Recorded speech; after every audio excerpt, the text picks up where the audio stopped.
problems. It's not the kids. It's not the Right. ones who decide that you decide that yeah they born a certain way and you say they got to be that way. It's not. That's not life, man. I Mm-hmm. watched my son from day one becoming to who she now eventually is coming to. Mm-hmm. You know what I'm saying? And for me, it's all about nothing changes with my love. Right. Nothing changes with my responsibilities. Right. So you see the clip. So Dwayne Wade did the interview with Matt Barnes and Steven Jackson, and was bringing up his son yet again, and he referred to his son as a she. So, I mean, to wrap up what he was saying, he was like, he wants to support his son, him and Gabby, at all costs, and they want to get him prepared for the cruel world, the negativity. And I look at it like, dude, there's a difference between supporting your son's sexuality and exploiting your son's sexuality. Because it seems like every time, think about the last few times Dwayne Wade went viral or did anything worth talking about, it was revolving around his child, not anything that he did. That's why the Thanksgiving picture they posted went viral. It was because of the boy and the nails. It's like they're exploiting this kid, and it's like you're not supporting him, his sexuality. You're supporting his mental confusion. This kid is confused about his gender, and like I say, he's 12. This is a kid. He can't even get a driver's permit. He's a kid. you know, when you're 12 years old, you can't make up your mind half the time on what you want to eat for dinner or what video game you want to play from hour to hour. Right now he wants to be a girl. 6 months from now, that might change. He hasn't even gone through puberty yet. And, he's saying he's getting his son prepared for this. And I'm like, you're conditioning him to be soft and that's what this society has done. PC culture and everything is conditioning a whole generation and a whole society for being over the top offended and sensitive. And in the real world, it doesn't work like that. Everyone's not going to cater towards your sensitivity and your lifestyle and your choices. And like I said, your choices. And, he talks about supporting his son. And I'm like, okay, you're not the first celebrity to support their son's lifestyle. I mean, I use a comparison with another basketball player, Magic Johnson. Magic Johnson's son, EJ, everyone knows is a big queen. You know what I'm saying? EJ looked like fucking Nikki Parker, and EJ's a grown man, but even when he was younger and was doing all of that twirling around, Magic never hid from it, but Magic wasn't going out of his way to exploit it either. It seems like every time I turn around, Gabby and Dwayne Wade are just, here, look at this, here, look at that. I remember I used to follow Gabrielle Union on Snapchat, and she used to be with the kid. They would be posting videos with the rainbow emojis and shit.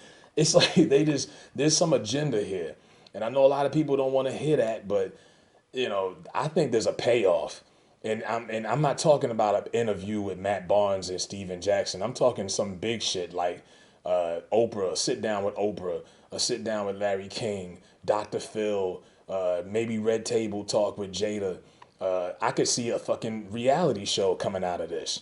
I bet you there's networks that are already pitching that shit. Cause think about it, the former basketball star, the 3-time NBA champion, Finals MVP, and the movie star wife with the transgendered opposed son. And he would be the attraction, the son. Not Gabby, not Dwayne Wade, but the son would be the attraction because you've never seen anything like that, especially in the black community. Because when you're a kid, you have no control. You're at your parents' mercy. Good luck telling your mother what time you want to go to bed. Okay, good luck telling your mom what you want to eat for dinner or what. You're at your parents' mercy. That's like your name was Rufus and you told your mom one day, I don't want to be called that no more. Call me RJ or call me whatever. Nigga, your parents are gonna call you what you want. You at their mercy. And maybe I'm just old fashioned and traditional. I'm just like, how much say so does a 12-year-old have where they wanna, a 12-year-old is fortunate enough if their parents even accept the fact that they're gay, let alone you want them to accept that you want to be called a female. To me, it's just not mentally sane. I mean, what are you gonna do when he goes to school? You're gonna tell his teachers to refer to him as a girl. You're gonna be mad if he's not eligible for the daddy-daughter dance. Like, come on, like, you got to be for real. You know what I mean? You're selling this kid a fable. Because this kid, even if he decides to have a sex change, he's got to wait till he's at least 18. That's another 6 years. So I mean, and like I say, he's 12. He might change his mind a million times, but you're just selling this kid a fairy tale type of imagination world I just think from the perspective that this is a child we're talking about. This isn't a grown man. This isn't Bruce Jenner who decided at 65 that he wanted to snip his nuts and be a lady. That an adult can make that decision. You know, a child, nah, I'm sorry. I'm sorry. And I don't care if my son was the. You remember that episode on Bernie Mac when Jordan was doing the ribbon dance and twirling around and Bernie was so disappointed? My son could be that and I would love him to fucking death, but I'm not calling you a girl. And you're not making up some female name and I'm not calling you that in the house. I'm sorry. That's just too far. And like I say, they exploit this kid every chance they get more than they support him. You're supporting, if anything, you're supporting his confusion because the kid is confused about his gender, obviously. And they just keep, I don't know if they brought it up. I didn't watch the full interview. I don't know if it was just brought up or he just brought it up himself. I know if I used to have a podcast, if I would have had the privilege to interview Dwayne Wade or Gabrielle Union, I wouldn't even ask him.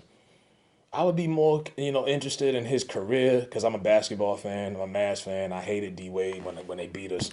But I would be more interested in his basketball career and what it was like to play with LeBron and all those battles against the Celtics and shit like that. I wouldn't even bring that up, but it just seems like there's a payoff here that they're trying to get out of this because I don't know any other entertainers who have sons like this or kids that constantly push and drive this all the time in the news feed. It's an occurrence. It's a pattern. You know what I mean? It's not a one time thing like, oh, okay, this is, every time. The last time they went viral was when they took the Thanksgiving picture, you know? And somebody was like, yo, it's not even normal for girls at 12 to get manicures. Most girls can't get manicures at 12, let alone lipstick. So, how normal is it for a little boy to do it? But I don't know, man. And like I say, this isn't hate speech. I have nothing against none of that. I just don't agree with calling your 12-year-old son a girl. That's just too far fetched. And you could support him and love him, and that's all gravy. And like I say, there's a homophobic vibe within the black community because it's like a black man's worst nightmare a lot of times is for his son to come home and say he's gay. But to call your son a girl, nah, man. That's some Hollywood weirdo shit. And that was like, whoa. And I'm looking like Steven Jackson probably and Matt Barnes. Those are some real ass motherfucking niggas. I know they might not say it. And I think they love their kids too. I know they do and they would support them. But when he said she, the look on their faces might not show how they really probably was feeling on the inside. But I know Steven Jackson was probably like, what the fuck? Like, let's be for real, man. Like, you know what I mean? And I think that's what PC culture's done. It's made us afraid to speak how we feel. It's made us basically be dishonest. And motherfuckers act like they agree with shit just because they're afraid to disagree or afraid to get backlash or be called a bully or a hater. And, there's a difference between a hater and someone with a different opinion.